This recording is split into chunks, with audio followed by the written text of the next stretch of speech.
Hello dear student, स्वागत है आपका एक नई वीडियोज़ के साथ। आज हम पढ़ेंगे डेरिवेशंस न्यूटन के चित्रम नियम की व्युत्पत्ति। ठीक है, तो ये डेरिवेशंस 100% इंपॉर्टेंट क्वेश्चंस हैं जो एग्जाम में बहुत बार रिपीट होता रहता है ना।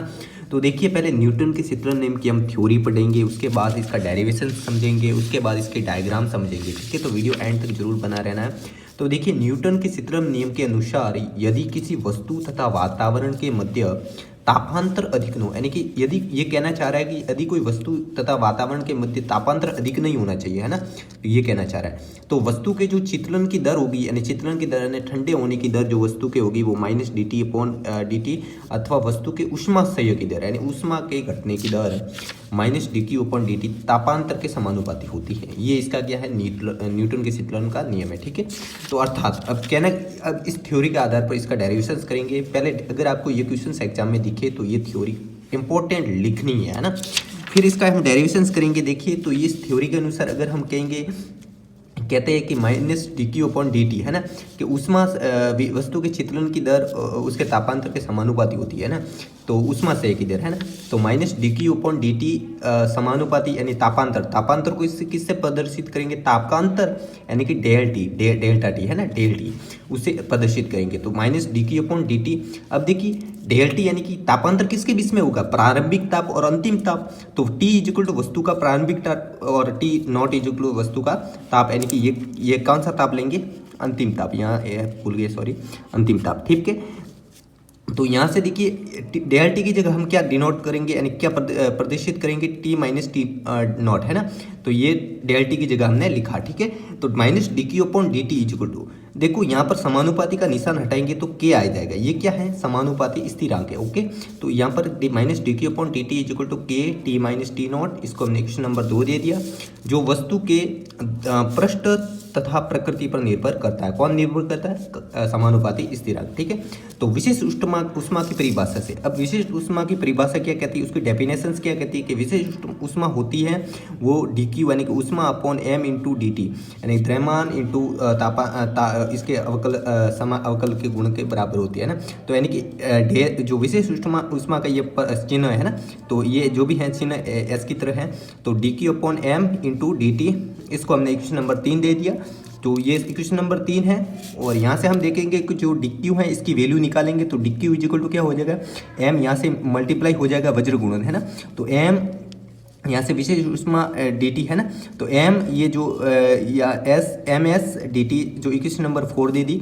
तो ये dq है ना, dq इसकी हमने वैल्यू निकाल दी। ठीक है, अब ये dq की वैल्यू यानी कि समीकरण नंबर 4 जो dq की वैल्यू प्रदर्शित कर रही है, इसका मान हम कहाँ रखेंगे, समीकरण नंबर 2 में। तो समीकरण नंबर 2 यानी कि dq की वैल्यू कहाँ रखेंगे, यहाँ पर। ठीक है, तो यहाँ पर हम जब dq की वैल्यू लिखेंगे, यानी dq की जगह हम क्या लिखेंगे, -ms जो भी dt अपॉन स्मॉल dt, यानी कि यहाँ पर, और इक्वल टू क्या था, K T-T0। ये तो आपको पता ही है कि T होता है वो कैपिटल T है, वो ताप है, और T क्या है, ये समय के सापेक्ष जो हम अवकलन कर रहे हैं, है ना, आगे समाकलन करेंगे, है ना।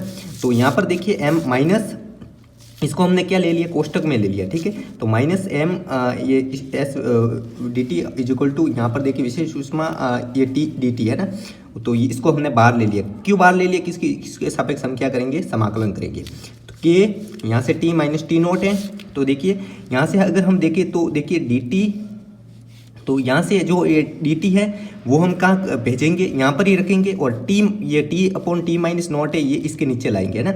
ये तो यहाँ पर ही रखा है हमने, कोई फर्क नहीं किया। ये इसके जो एक समान चिन्ह वाले हैं जो इसके सापेक्ष समाकलन हो सकता है, उसको नीचे ला लिया।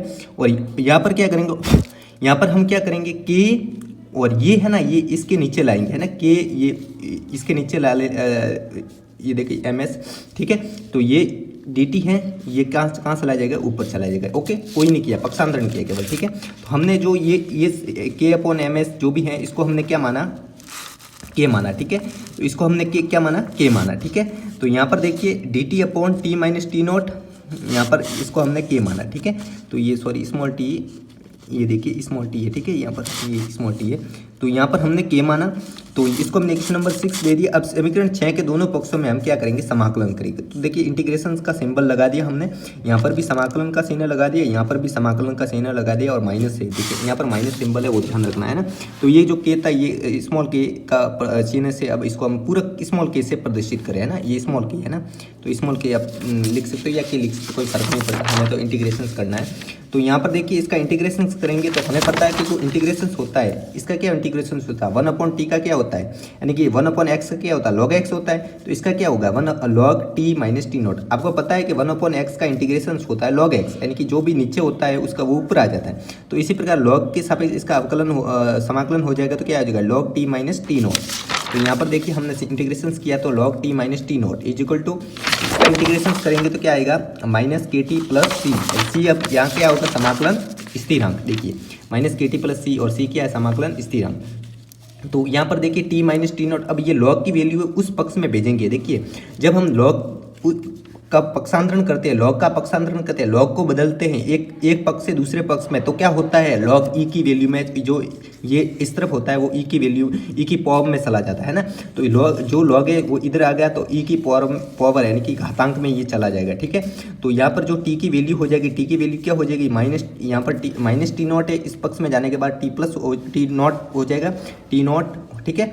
और यहाँ पर प्लस था ये ई की power minus k t plus c, ठीक है। तो यहाँ पर t is equal to t not plus e minus k. अब देखिए हमने पता था, हमने के क्या माना था, स्मॉल के जो भी माना था, क्या माना था, के ये स्मॉल के कोई फर्क नहीं पड़ता।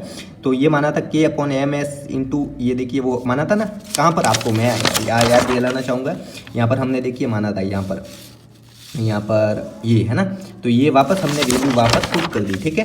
तो यहाँ पर वैल्यू पुट कर दी इंटू टी प्लस सी, अर्थात वस्तु का जो ताप होता है सर घातांक के रूप में घटता है। तो वस्तु का ताप क्या होता है, वो सर घातांक के रूप में घटता है, यानी कि जो ताप होती है, जैसे जैसे ताप के बढ़ जाएंगे तो उसका जो तापांतरण होता है वो भी, उसमें भी फर्क आएगा, ठीक है। तो तापांतर देखिए, तापांतर टी माइनस टी नॉट समय टी के सापेक्ष क्या हो जाएगा, घट जाएगा, ठीक है।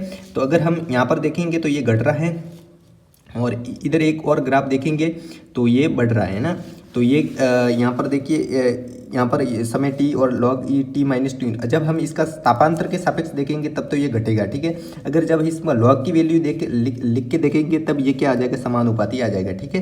तो ये ग्राफ था, एक तो लॉग के सापेक्ष, एक तापांतर के सापेक्ष। ये ग्राफ बना दिया, डेरिवेशंस कर दिया, आपको डेरिवेशंस पूरा लिख के आना। Thanks for watching the videos, मिलते हैं नए वीडियोस के साथ, तब तक के लिए धन्यवाद। अपने दोस्तों के साथ वीडियो को शेयर करना ना भूलना, और ऐसे ही वीडियोज़ के लिए चैनल को सब्सक्राइब जरूर कर देना। Thanks for watching the videos, और वीडियोज़ को लाइक जरूर कर देना दोस्तों।